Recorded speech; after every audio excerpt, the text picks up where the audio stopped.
xibaar yu wér te wóor ca tàng-tàng ba abonnez-vous pour ngeen di mën di jot suñuy vidéo. daleen ak jàmm seen chaîne bi di Buzz 221 HD kii di Racine Talla di ancien directeur général bu RTS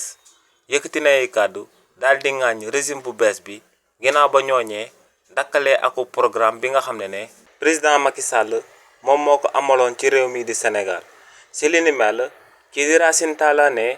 ginnaaw bañ fale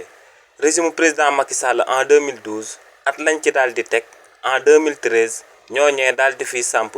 bourse familiale ngir daal di dimbale ñi nga xam ne dañoo nekk ci réewu Sénégal te seen loxo jotul seen ginnaaw ne si li ni mel bañ ko tàmbalee en 2013 ci saa si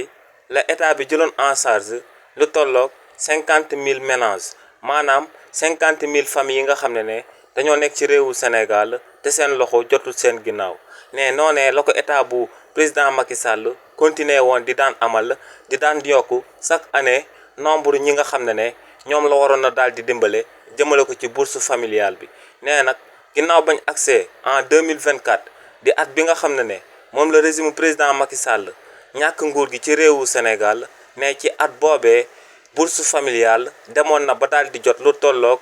350 626 ci ay familles yi nga xam ne bourse familiale daa tàmbale woon di leen di dimbale ci réewu Sénégal ne